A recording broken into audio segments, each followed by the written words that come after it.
Hellhounds, chase ghosts, come sleep, watch out, demons are coming, run, sleep, hide, spirits, ghosts, hide, demons, hellhounds, ghosts, demons are coming, spirits, ghosts. Hello and welcome, my little hellhounds.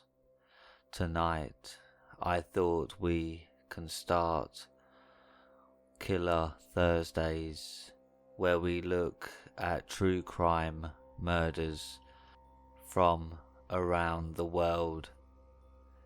If this is something you like, then please subscribe and drop a like if you like true crime.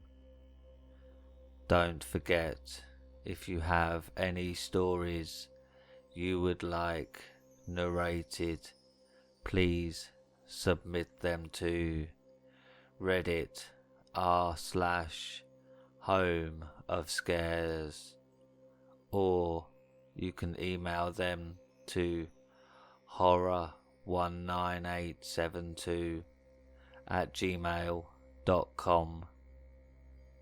Now, my little hellhounds, let's begin.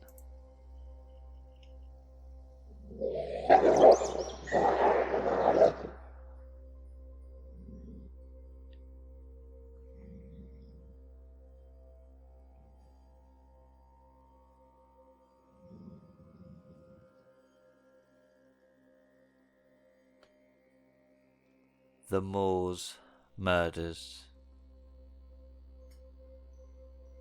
Ian Brady. Brady was born in Glasgow, Scotland, as Ian Duncan Stewart on 2nd of January 1938 to Margaret Stewart, an unmarried waitress. They never found out who Brady's father was, although his mother believed he was a reporter working for a Glasgow newspaper, who died apparently 3 months before Brady was born. Margaret Stewart had little support, and after a few months was forced to give her son over to Mary and John Sloane, a local couple with 4 children of their own. Brady took their family name and became known as Ian Sloane. His mother continued to visit him throughout his childhood. Various authors have stated that he tortured animals, although Brady denied these accusations. At age 9, he visited Loch Lomond with his family, where he reportedly discovered a passion for the outdoors, and a few months later the family moved to a new council house on an overspill estate at Pollock. He was accepted for Shorelands Academy, a school for above average pupils. At Shorelands, his behaviour got a lot worse as a teenager. He twice appeared before a juvenile court for breaking into people's homes. He left the academy aged 15 and took a job as a tea-boy at a Harland and Wolff shipyard in Govan. 9 months later, he began working as a butcher's messenger boy. He had met Evelyn Grant and started a relationship with her, but their relationship ended when he threatened her with a flick knife after she attended a dance with another boy. He again appeared before the court, this time with 9 charges against him. Shortly before his 17th birthday, he was placed on probation on the condition that he live with his mother. By then, she had moved to Manchester and married an Irish greengrocer by the name of Patrick Brady. Patrick Brady got Ian a job as a fruit porter at Smithfield Market, and Ian took Patrick Brady's surname. Within a year of moving to Manchester, Brady was caught with a sack full of lead seals he had stolen and was trying to smuggle out of the market. He was then sent to Strangeways prison for 3 months. As he was still under 18, he was sentenced to 2 years in Borstal prison for training. He was sent to Latchmere House in London and then Hatfield Borstal in the West Riding of Yorkshire. After being discovered drunk on alcohol he had brewed, he was moved to the much tougher unit in Hull. He was then released on 14th of November 1957. Brady returned to Manchester, where he took a labouring job and was dismissed from another job in a brewery. Deciding to better himself, he obtained a set of instruction manuals on bookkeeping from a local library, with which he astonished his parents by studying alone in his room for hours. In January 1959, Brady applied for and was offered a clerical job at Millwoods, a wholesale chemical distribution company based in Gorton.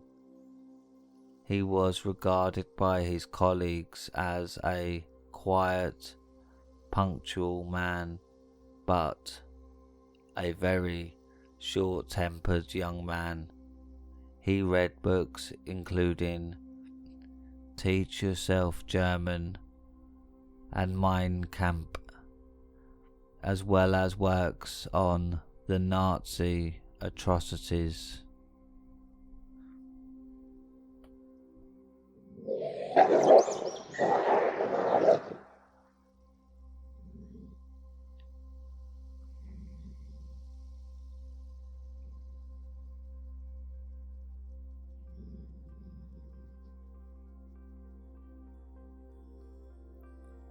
Myra Hindley.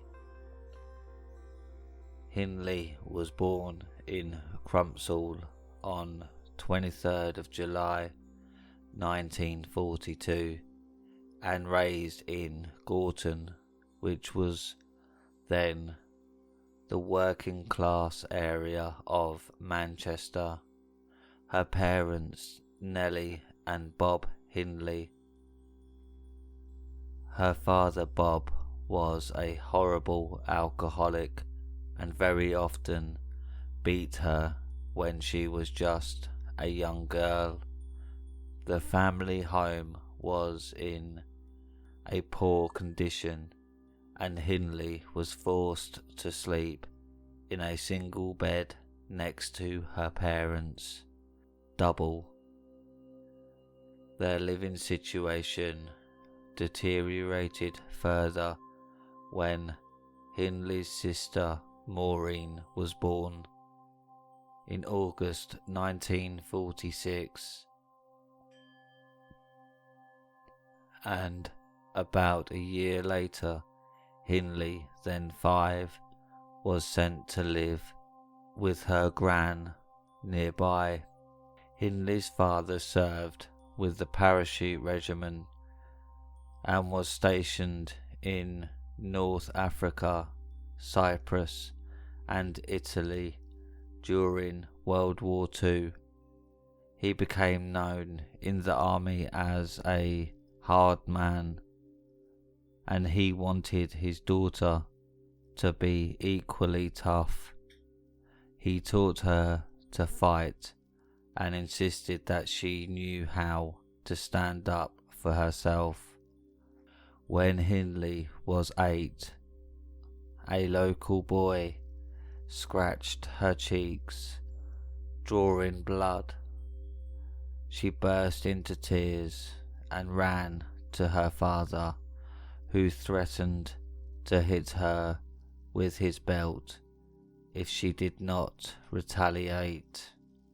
Hindley then found the boy and beat him down with a series of punches.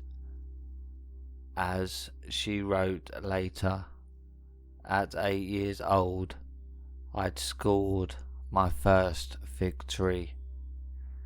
Malcolm McCulloch, Professor of Forensic Psychiatry at Cardiff University, has written that Hindley's relationship with her father brutalized her. She was not only used to violence in the home, but rewarded for it outside. When this happens at a young age, it can distort a person's reaction to such situations for life. Hindley's closest friend was 13-year-old Michael Higgins, who lived nearby. In 1957, he invited her to go swimming with friends at a local disused reservoir, but Hindley instead went out elsewhere with another friend. Higgins drowned in the reservoir. Hindley, a good swimmer, was deeply upset and blamed herself. She collected for a wreath, and his funeral was held at St. Francis's Monastery in Gorton Lane, where Hindley had been baptized a Catholic in 1942, had a lasting effect on her.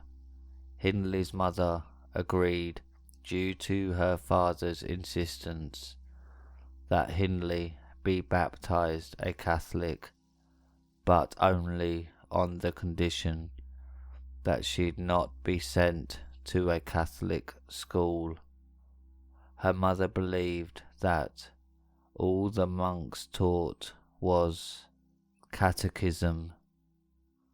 Hindley was increasingly drawn to the Catholic Church after she started at Ryder Brow Secondary Modern and began taking instruction for formal reception into the church. Soon after Higgins' funeral, she took the confirmation name of Veronica and received her first communion in November 1958. Hindley's first job was as a junior clerk at a local electrical engineering firm. She ran errands, made tea, and typed, and was well liked enough that when she lost her first week's wage packet, the other girls took up a collection to replace it. At 17, she became engaged after a short courtship, but called it off several months later after deciding the young man was immature and unable to provide her with the life she wanted. She took weekly judo lessons at a local school, but found partners reluctant to train with her, as she was often slow to release her grip. She took a job at Brady in Hinchcliffe, an engineering company in Gorton, but was dismissed for absenteeism after 6 months.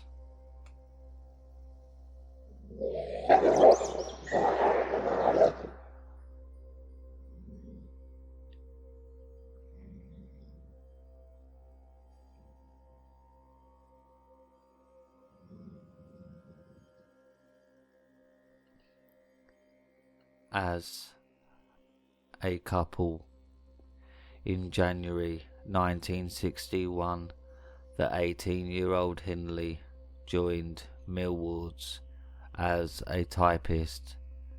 She soon became infatuated with Brady. Despite learning that he had a criminal record, she began a diary, and although she had dates with other men, some of the entries detail her fascination with Brady, to whom she eventually spoke for the first time on 27th of July. Over the next few months, she continued to make entries, but grew increasingly disillusioned with him, until 22nd of December, when Brady asked her on a date to the cinema. Their dates followed a regular pattern: a trip to the cinema, usually to watch an X-rated film, then back to Hindley's house to drink German wine.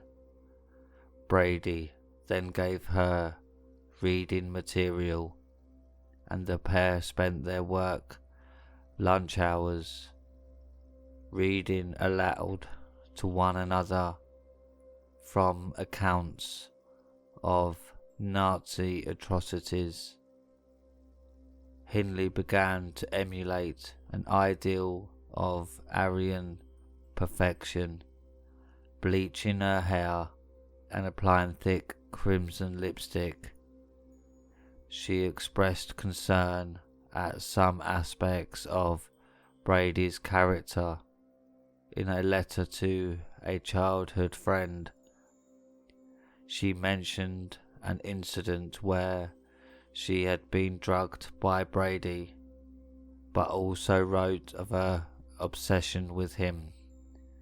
A few months later, she asked her friend to destroy the letter. In her 30,000-word plea for parole, written in 1978 and 1979, and submitted to Home Secretary Merlin Rees, Hindley said, "Within months he had convinced me that there was no God at all. He could have told me that the earth was flat, the moon was made of green cheese, and the sun rose in the west. I would have believed him. Such was his power of persuasion. Hindley began to change her appearance further, wearing clothing considered risque, such as high boots, short skirts and leather jackets, and the two became less sociable to their colleagues. The couple were regulars at the library, borrowing books on philosophy as well as crime and torture. They also read works by Marquis de Sade, Friedrich Nietzsche, Fyodor Dostoevsky's Crime and Punishment.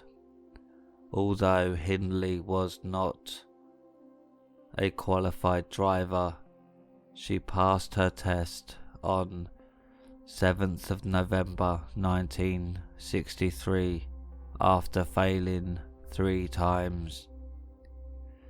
She often hired a van in which the couple planned bank robberies. Hindley befriended George Clitheroe, the president of the Shield Rifle Club, and on several occasions visited 2 local shooting ranges. Clitheroe, although puzzled by her interest, arranged for her to buy a .22 rifle from a gun merchant in Manchester. She also asked to join a pistol club, but she was a poor shot and allegedly often bad-tempered. So Clitheroe told her that she was unsuitable. She did though manage to purchase a Webley 45 and a Smith & Wesson 38 from other members of the club.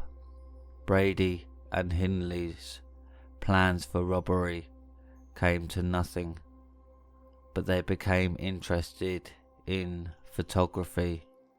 Brady already owned a box Brownie, which he used to take photographs of Hindley and her dog Puppet, but he upgraded to a more sophisticated model and also purchased lights and darkroom equipment. The pair took photographs of each other. For that time would have been considered explicit. For Hindley, this demonstrated a marked change from her earlier, more shy and prudish nature.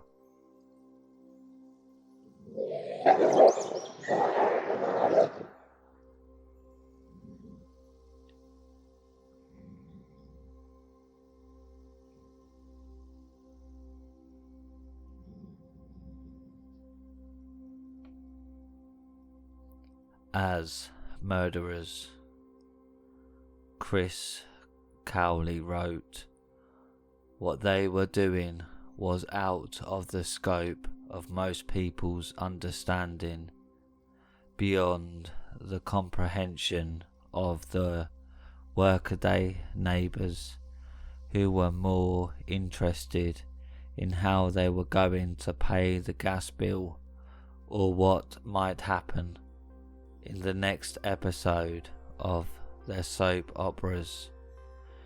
In 1960s Britain, people did not kidnap and murder children for fun.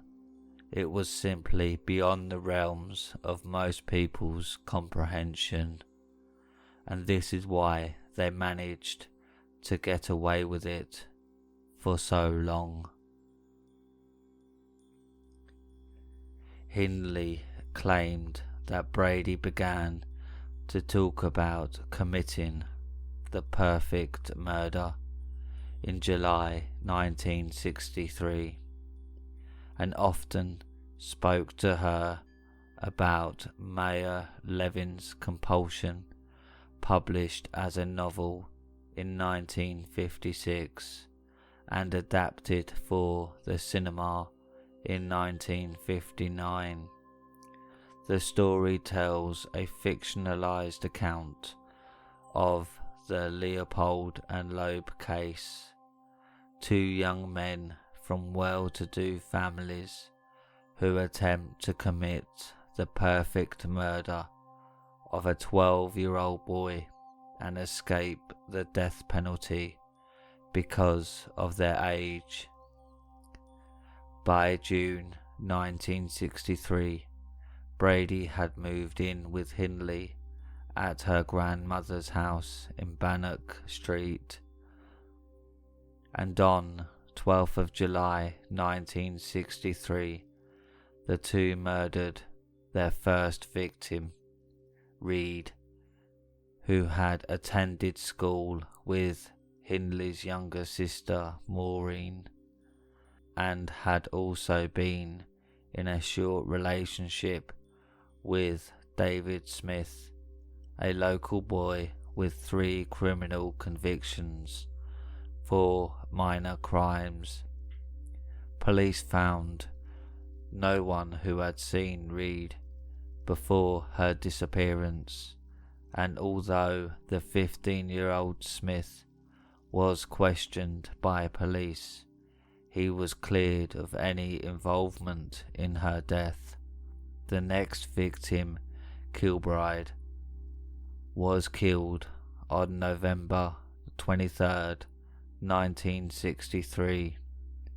A huge search was undertaken, with over 700 statements taken and 500 missing posters printed. 8 days after he failed to return home, 2,000 volunteers scoured waste ground and derelict buildings. Hindley hired a vehicle a week after Kilbride went missing, and again on 21st of December 1963, apparently to make sure the burial sites had not been disturbed. In February 1964, she bought a second-hand Austin Traveller, but soon after traded it for a minivan. Bennett disappeared on 16th of June 1964. His stepfather, Jimmy Johnson, became a suspect in the 2 years following Bennett's disappearance. Johnson was taken for questioning on 4 occasions. Detectives searched under the floorboards of the Johnsons' house, and on discovering that the houses in the row were connected, extended the search to the entire street. Maureen Hindley married David Smith on 15th of August 1964. The marriage was hastily arranged and performed at a register office. None of Hindley's relatives attended. Myra did not approve of the marriage, and her mother was too embarrassed. Maureen was 7 months pregnant. The newlyweds moved into Smith's father's house the next day. Brady suggested that the 4 take a day trip to Windermere. This was the first time Brady and Smith had met properly, and Brady was apparently impressed by Smith's demeanour. The two talked about society, the distribution of wealth, and the possibility of robbing a bank. The young Smith was similarly impressed by Brady, who throughout the day had paid for his food and wine. The trip to the Lake District was the first of many outings. Hindley was apparently jealous of their relationship, but became closer to her sister. In 1964, Hindley, her grandmother, and Brady were rehoused as part of the post-war slum clearances in Manchester to 16 Wardlebrook Avenue in the Overspill estate of Hattersley. Brady and Hindley became friendly with Patricia Hodges, an 11-year-old girl who lived at 12 Wardlebrook Avenue. Hodges accompanied the two on their trips to Saddleworth Moor to collect peat, something that many householders on the new estate did to improve their soil in their gardens, which were full of clay and builders' rubble. She remained unharmed, living only a few doors away. Her disappearance would have been easily solved. Early on Boxing Day 1964, Hindley left her grandmother at a relative's house and refused to allow her back to Wardlebrook Avenue that night. On the same day, Downey disappeared from a fun fair in Ancoats. Despite a huge search, she was not found. The following day, Hindley brought her grandmother back home. By February 1965, Patricia Hodges had stopped visiting 16 Wardlebrook Avenue, but David Smith was still a regular visitor. Brady gave Smith books to read, and the two discussed robbery and murder.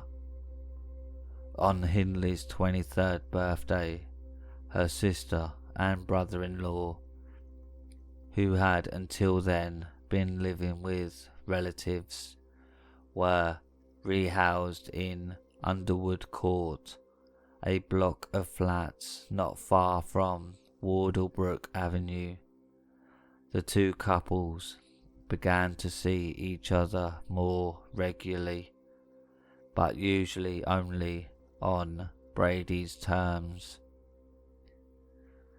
During the 1990s, Hindley claimed that she took part in the killings only because Brady had drugged her, was blackmailing her with pornographic pictures he had taken of her, and had threatened to kill her younger sister, Maureen.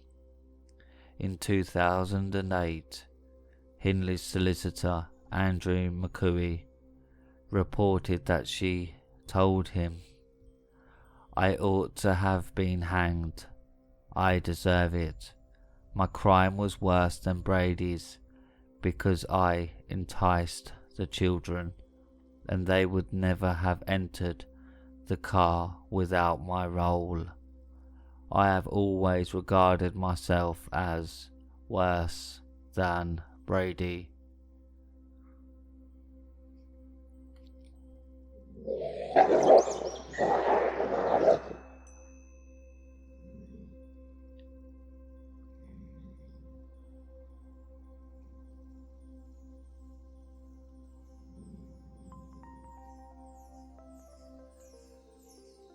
Murders. Pauline Reed. On 12th of July 1963, Brady told Hindley that he wanted to commit the perfect murder. After work, he instructed her to drive a borrowed van around while he followed on his motorcycle. When he spotted a likely victim, he would flash his headlights. Driving down Gorton Lane, Brady saw a young girl and signalled Hindley, who did not stop because she recognised the girl as an 8-year-old neighbour of her mother. Sometime after 7:30 p.m. on Froxmere Street, Brady signalled Hindley to stop for the 16-year-old Pauline Reed, a schoolmate of Myra's sister Maureen, on her way to a dance. Hindley offered Reed a lift. At various times, Hindley gave conflicting statements about the extent to which she versus Brady was responsible for Reed being selected as their first victim, but she said she felt that there would be less attention given to the disappearance of a teenager than to a missing 8-year-old. Once Reed was in the van, Hindley asked her help in searching Saddleworth Moor for an expensive lost glove. Reed agreed, and they drove there. When Brady arrived on his motorcycle, Hindley told Reed he would be helping in the search. Hindley later claimed that she waited in the van while Brady took Reed onto the moor. Brady returned alone after about 30 minutes and took Hindley to the spot where Reed lay dying. Reed's clothes were in disarray, and she had been nearly decapitated by 2 cuts to the throat, including a 4-inch incision across her voice box, inflicted with considerable force, and into which the collar of her coat and a throat chain had been pushed. When Hindley asked Brady whether he had raped Reed, Brady replied, "Of course I did." Hindley stayed with Reed while Brady retrieved a spade he had hidden nearby on a previous visit, then returned to the van while Brady buried Reed. Brady's account: Hindley was not only present for the attack, but participated in the sexual assault. John Kilbride. In the early evening of 23rd of November 1963, at a market in Ashton-under-Lyne, Brady and Hindley offered 12-year-old John Kilbride a lift home, saying his parents might worry that he was out so late. They also promised him a bottle of sherry. Once Kilbride was inside Hindley's hired Ford Anglia car, Brady said that they would have to make a detour to their home for the sherry. En route, he suggested another detour, this time to search for a glove Hindley had lost. On the moor, when they reached the moor, Brady took Kilbride with him while Hindley waited in the car. Brady sexually assaulted Kilbride and tried to slit his throat with a 6-inch serrated blade before strangling him with a shoelace or string.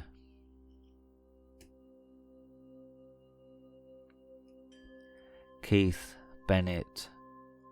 Early in the evening of 16th of June 1964, Hindley asked 12-year-old Keith Bennett, who was on his way to his grandmother's house in Longsight, Manchester, for help in loading some boxes into her mini pickup, after which she said she would drive him home.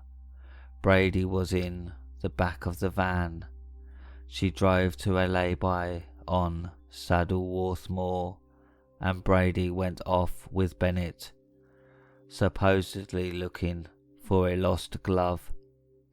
After 30 minutes, Brady returned alone, carrying a spade that he had hidden there earlier, and in response to Hindley's questions, said that he had sexually assaulted Bennett and strangled him with a piece of string. Leslie Ann Downey. Brady and Hindley visited a fairground on 26th of December 1964 and noticed that 10-year-old Leslie Ann Downey was apparently alone. They approached her and deliberately dropped some shopping they were carrying, then asked her help in taking the packages to their car and then to their home. At the house, Downey was undressed, gagged and forced to pose for photographs before being raped and killed, perhaps strangled with a piece of string. Hindley later maintained that she went to fill a bath for Downey and found her dead when she returned. Brady claimed that Hindley killed Downey. The following morning, Brady and Hindley drove Downey's body to Saddleworth Moor and buried her naked with her clothes at her feet in a shallow grave. Edward Evans. On the evening of 6th of October 1965, Hindley drove Brady to Manchester Central Railway Station, where she waited outside in the car whilst he selected a victim. After a few minutes, Brady reappeared in the company of a 17-year-old Edward Evans, an apprentice engineer who lived in Ardwick, to whom he introduced to Hindley as his sister. They drove to Brady and Hindley's home at 16 Wardlebrook Avenue, Hattersley, Cheshire, where they relaxed over a bottle of wine. At some point, Brady sent Hindley to fetch David Smith, the husband of Hindley's younger sister Maureen. The Hindley family had not approved of Maureen's marriage to Smith, who had several criminal convictions, including actual bodily harm and housebreaking, the first of which, wounding with intent, occurred when he was 11. Throughout the previous year, Brady had been cultivating a friendship with Smith, who had become in awe of Brady, something that increasingly worried Hindley as she felt it compromised their safety. Hindley returned with Smith and told him to wait outside for her signal. A flashing light. When the signal came, Smith knocked on the door and was met by Brady, who asked if he had come for the miniature wine bottles and left him in the kitchen, saying that he was going to collect the wine. Smith later told the police, "I waited about a minute or two, then suddenly I heard a hell of a scream. It sounded like a woman, really high-pitched. Then the screams carried on, one after another, really loud. Then I heard Myra shout, 'Dave, help him,' very loud. When I ran in, I just stood inside the living room, and I saw a young lad. He was lying with his head and shoulders on the couch, and his legs were on the floor. He was facing upwards. Ian was standing over him, facing him with his legs on either side of the young lad's legs. The lad was still screaming. Ian had a hatchet in his hand. He was holding it above his head, and he hit the lad on the left side of his head with the hatchet. I heard the blow. It was a terrible, hard blow. It sounded horrible." Smith then watched Brady throttle Evans with a length of electrical cord. Brady strained his ankles in the struggle, and Evans' body was too heavy for Smith to carry to the car on his own, so they wrapped it in plastic sheeting and put it in the spare bedroom.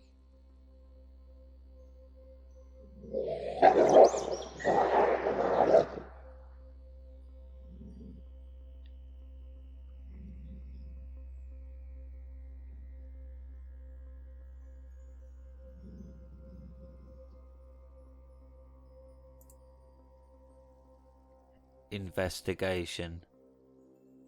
Arrest. Smith agreed to return the following morning with his baby's pram for use in transporting Evans' body to the car before disposing of it on the moors. He arrived home around 3 a.m.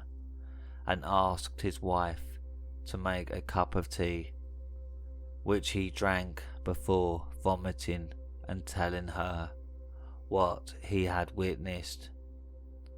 At 6:10 a.m., having waited for daylight and armed himself with a screwdriver and bread knife in case Brady was planning to intercept him, Smith called police from a phone box on the estate.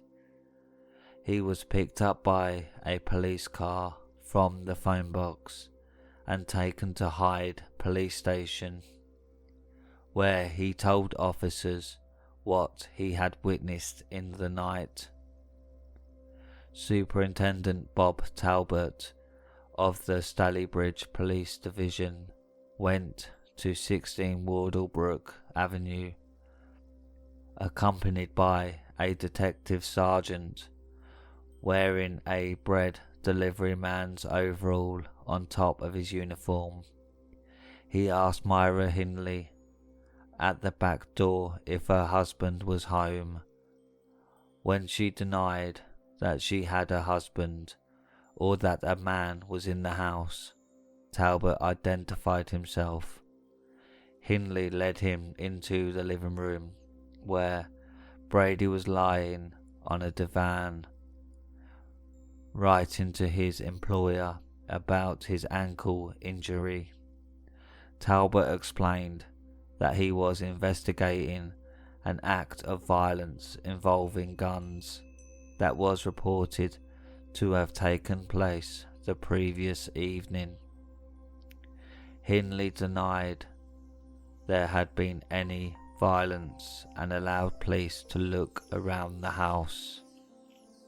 When police asked for the key to the locked spare bedroom, Hindley said it was at her workplace, but after police offered to take her to retrieve it, Brady told her to hand it over. When police returned to the living room, they arrested Brady on suspicion of murder. As Brady was getting dressed, he said, "Eddie and I had a row and the situation got out of hand." Initial analysis. Though Hindley was not initially arrested, she demanded to go with Brady to the police station, taking her dog.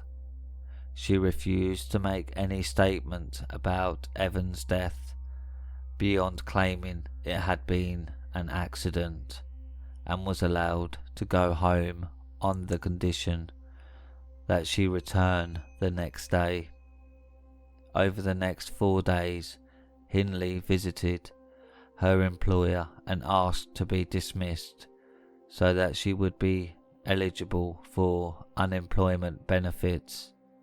On one of these occasions, Hindley found an envelope belonging to Brady, which she burned in an ashtray.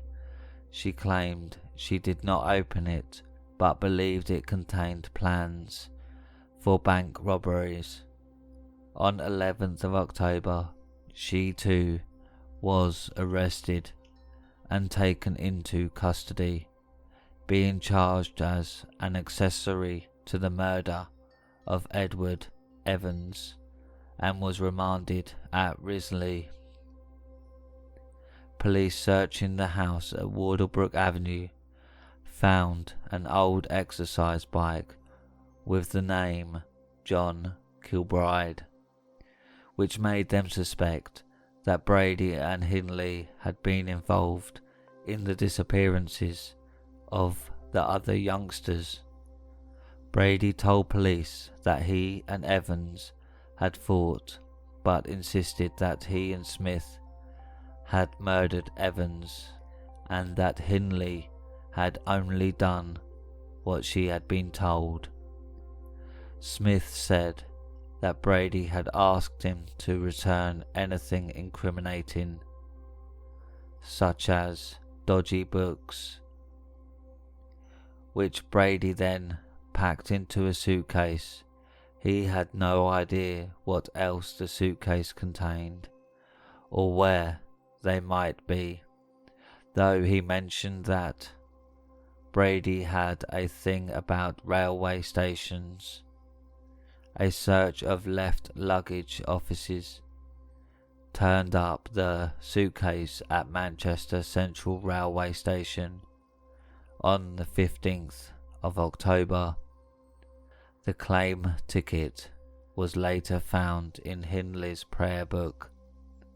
Inside one of the cases were, among an assortment of costumes, notes, photographs and negatives, 9 pornographic photographs taken of Leslie Ann Downey naked and with a scarf tied across her mouth, and a 16-minute audio tape recording of a girl screaming and pleading for help.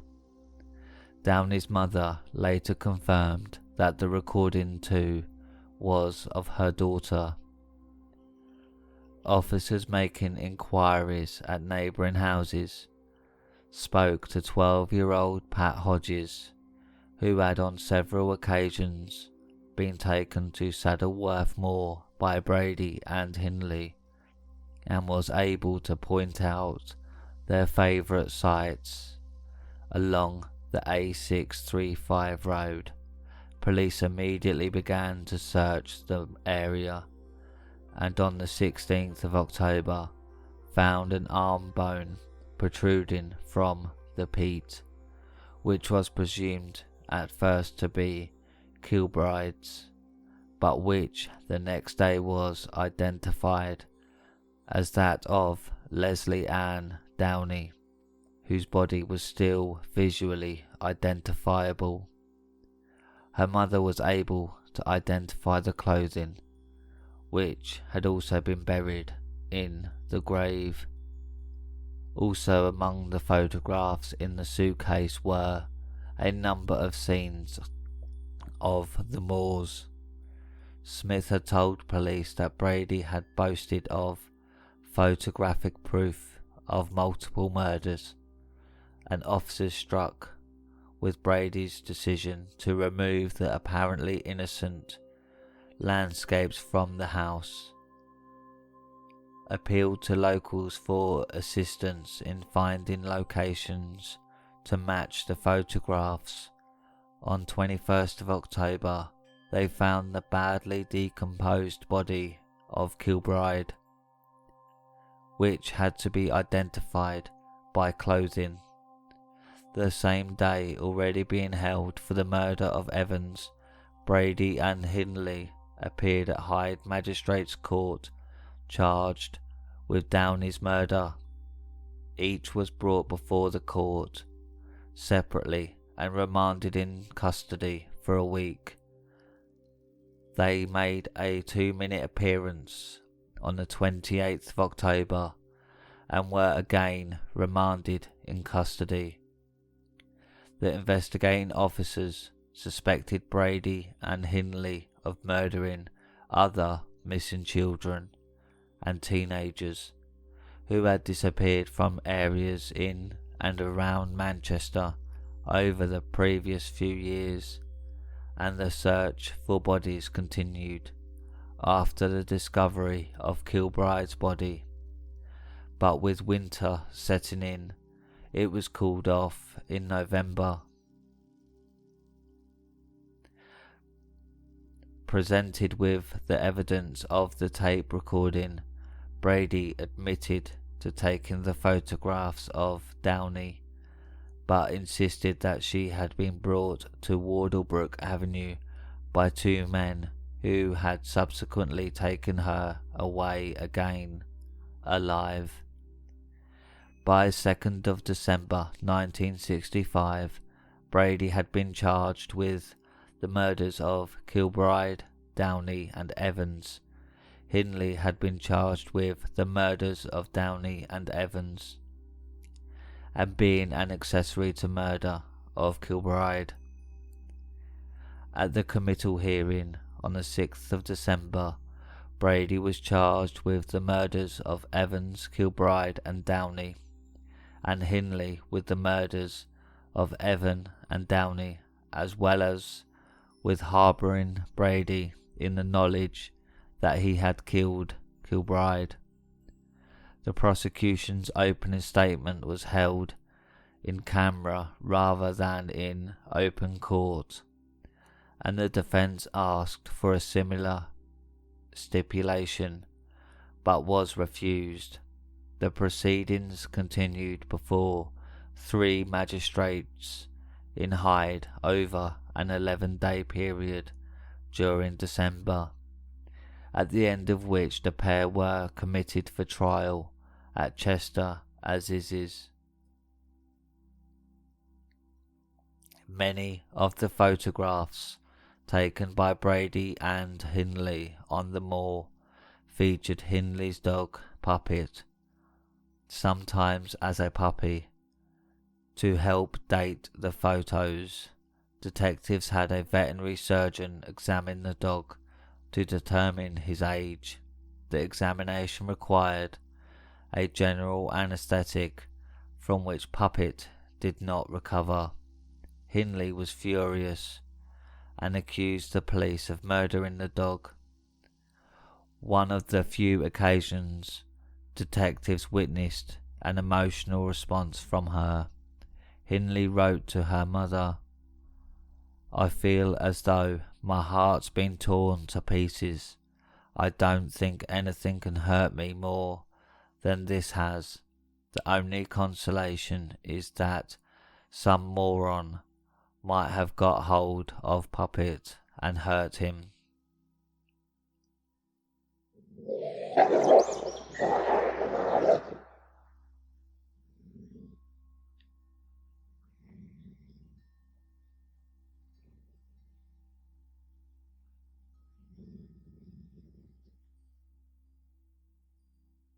trial. The 14-day trial before Justice Fenton Atkinson began on 19th of April 1966.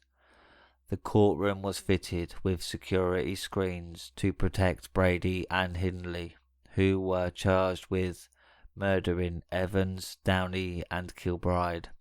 The Attorney General, Sir Elwyn Jones, led the prosecution, assisted with William Mars Jones.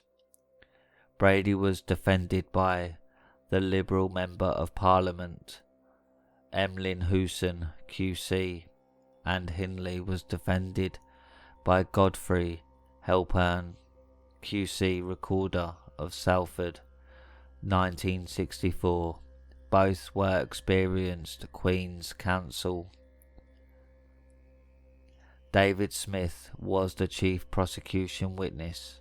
Both the trial, the News of the World, offered Smith £1,000 for the rights to his story.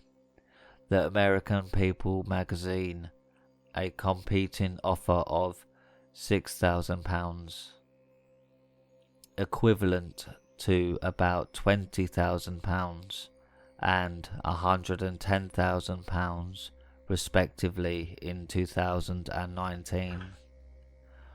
When Smith accepted the News of the World offer, its editors had promised additional future payments for syndication and serialization.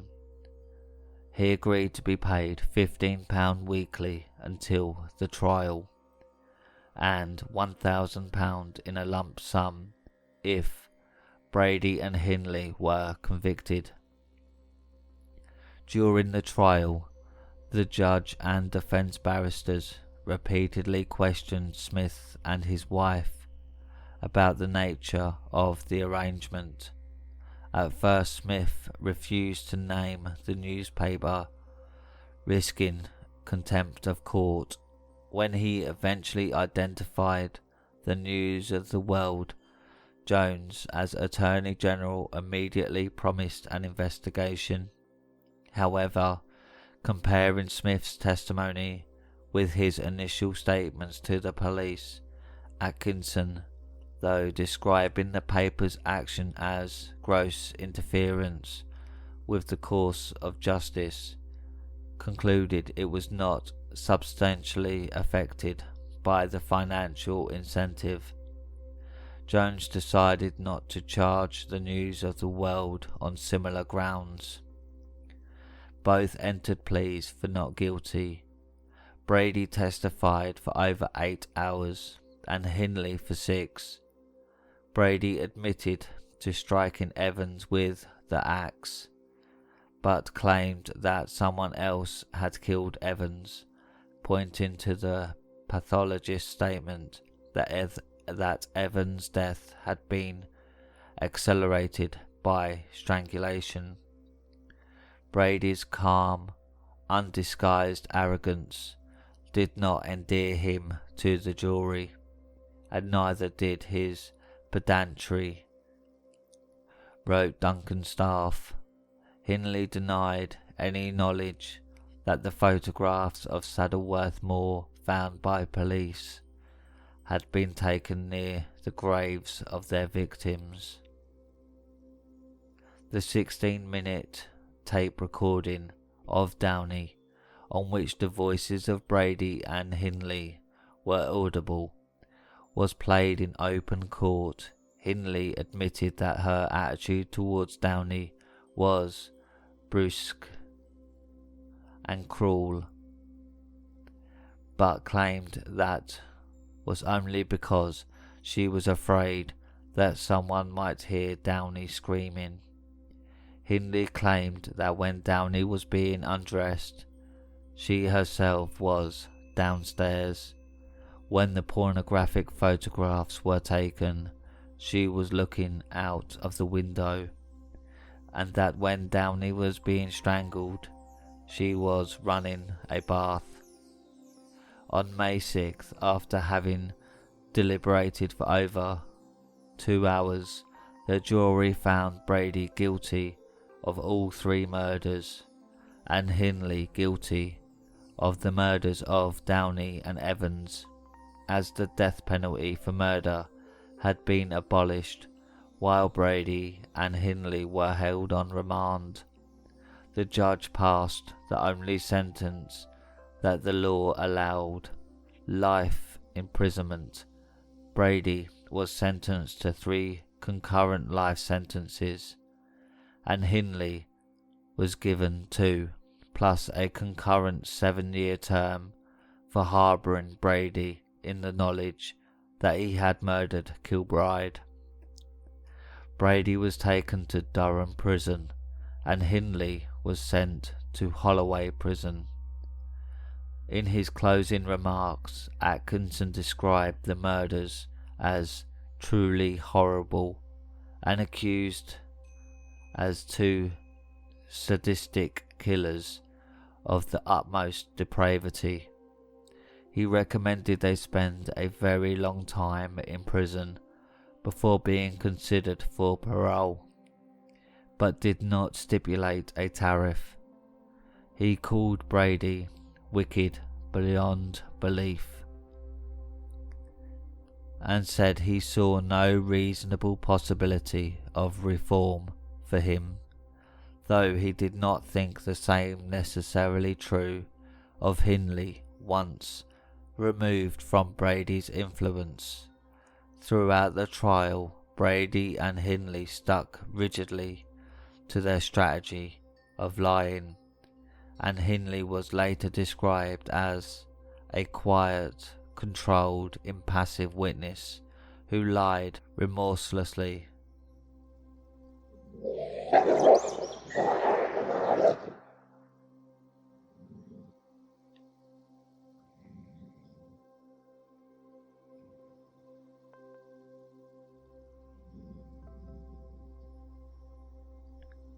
Later investigation.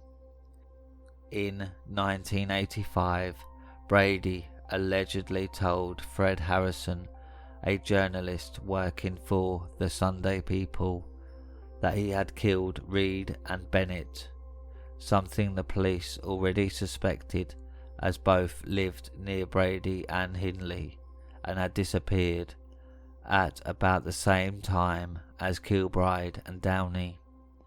Greater Manchester Police reopened the investigation, and now to be headed by Detective Chief Superintendent Peter Topping, head of Greater Manchester Police Criminal Investigation Department, CID.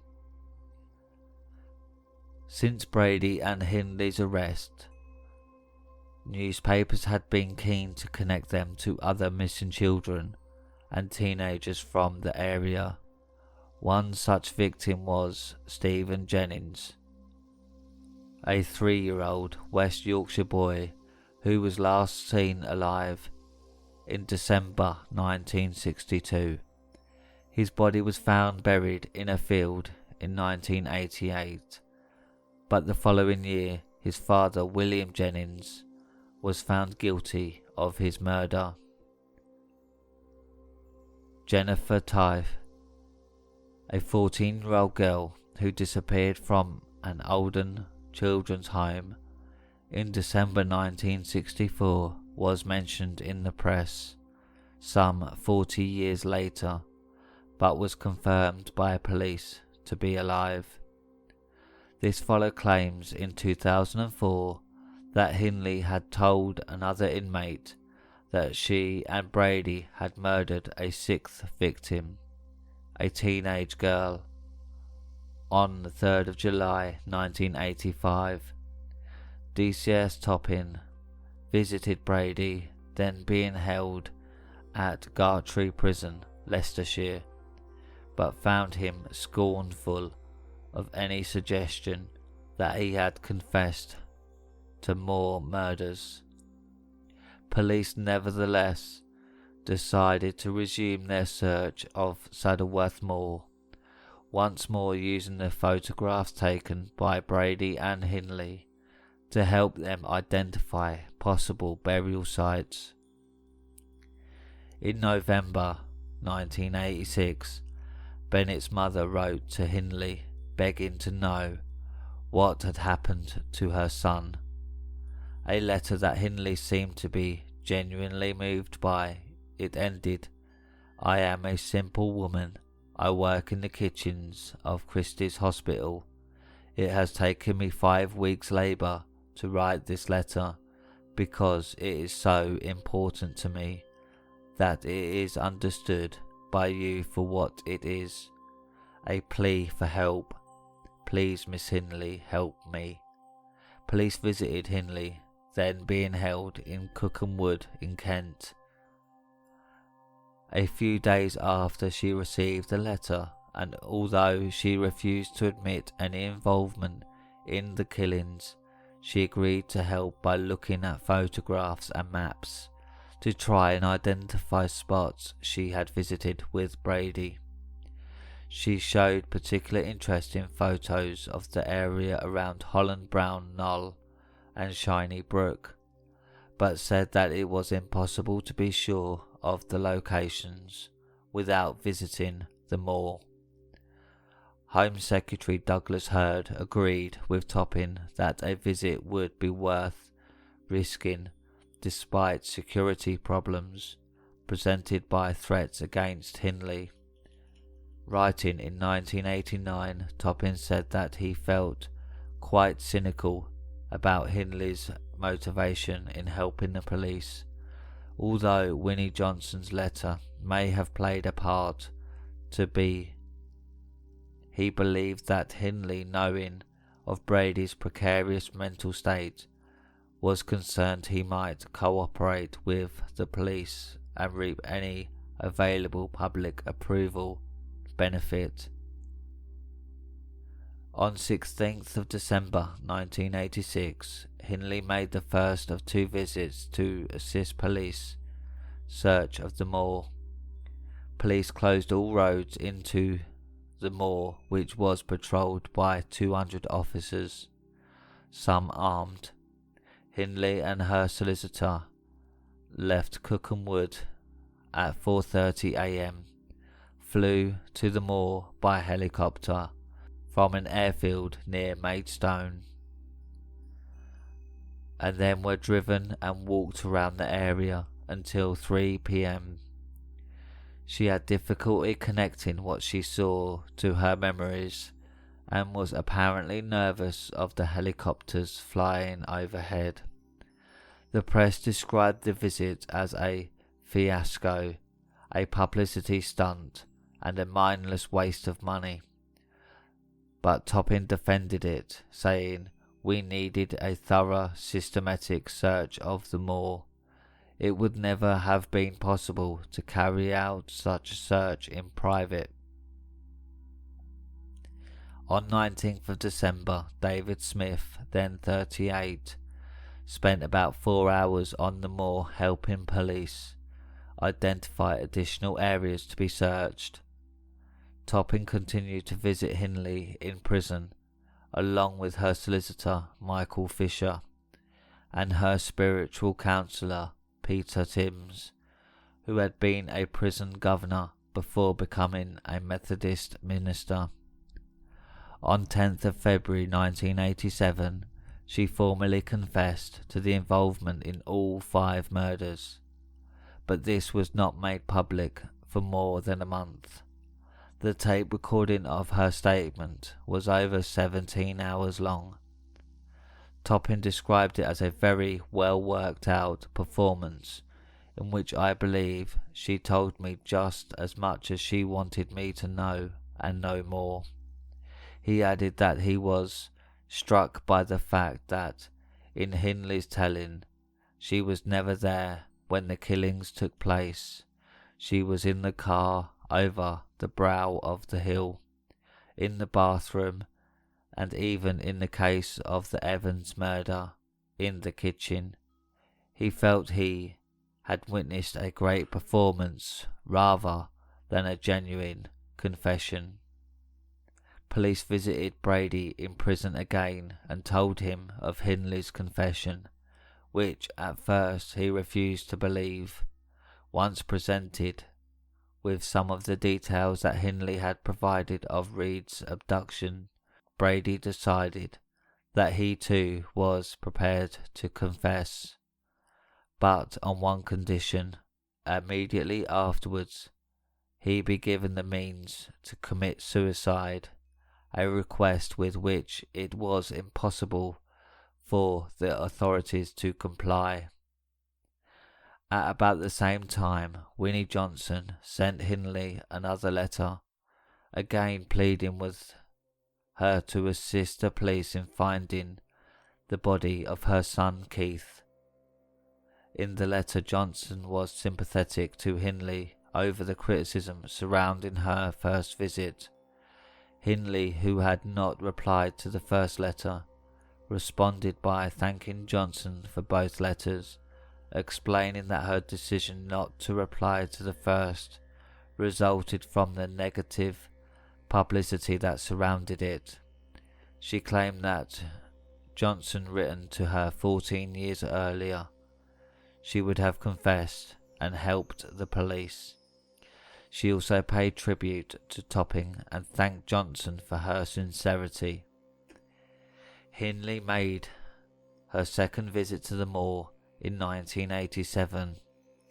This time the level of security surrounding her visit was considerably higher.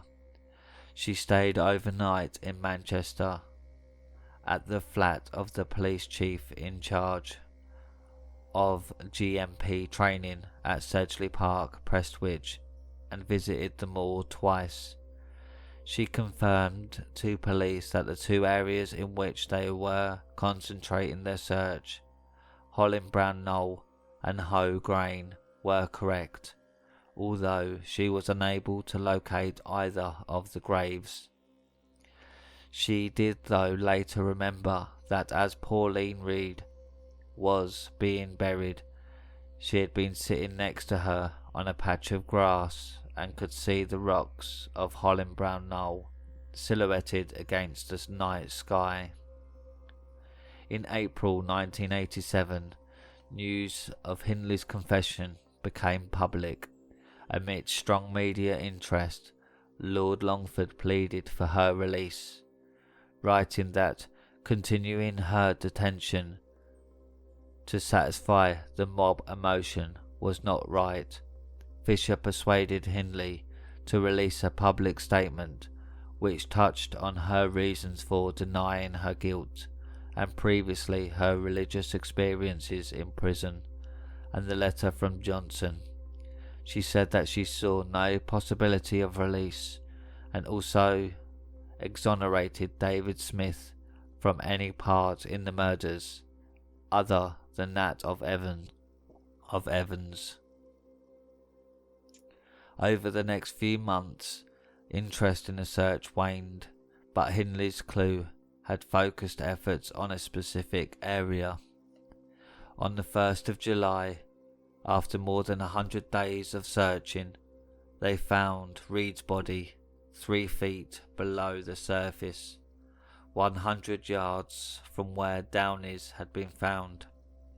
Brady had been cooperating with the police for some time, and when his news reached him, he made a formal confession to Topping, and in a statement to the press said that he too would help police in their search. He was taken to the moor on the 3rd of July, but seemed to lose his bearings, blaming changes in the intervening years. The search was called off at 3 p.m, by which time a large crowd of press and television reporters had gathered on the moor. Topping refused to allow Brady a second visit to the moor before police called off their search on the 24th of August. Brady was taken to the moor a second time on 8th of December and claimed to have located Bennett's burial site, but the body was never found. Soon after his visit to the moor, Brady wrote a letter to a BBC reporter giving some sketchy details of 5 additional deaths that he claimed to have been involved in. A man in the Piccadilly area of Manchester, another victim on Saddleworth Moor, 2 more in Scotland, and a woman whose body was allegedly dumped in a canal. Police, failing to discover any unsolved crimes matching the details that he supplied, decided that there was insufficient evidence to launch an official investigation. Hindley told Topping that she knew nothing of these killings. Although Brady and Hindley had confessed to the murders of Reed and Bennett, the Director of Public Prosecutions decided that nothing would be gained by a further trial. As both were already serving life sentences, no further punishment could be inflicted. In 2003, the police launched Operation Maida and again searched the moor for Bennett's body, this time using sophisticated resources such as a US reconnaissance satellite which could detect soil disturbance. In mid-2009, the Greater Manchester Police said they had exhausted all avenues in the search for Bennett, that only a major scientific breakthrough or fresh evidence would see the hunt for his body restart, and that any further participation by Brady would be via a walk through the moors virtually using 3D modelling rather than a visit by him to the moor. Donations from the public funded a search by volunteers from a Welsh search and rescue team in 2010.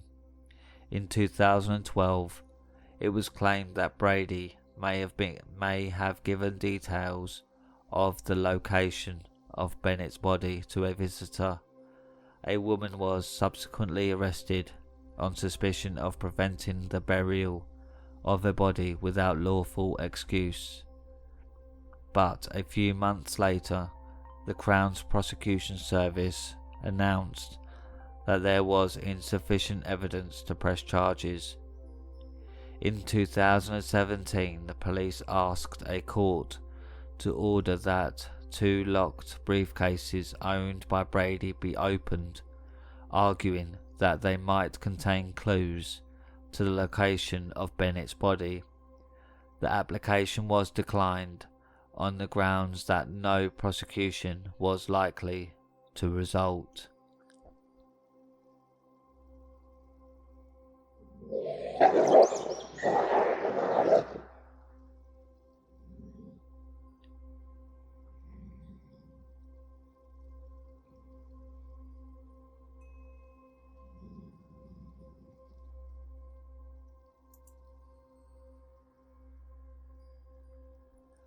Well, my little hellhounds, that's it for this evening. If you liked this episode, then don't forget to subscribe. Good night, my little hellhounds.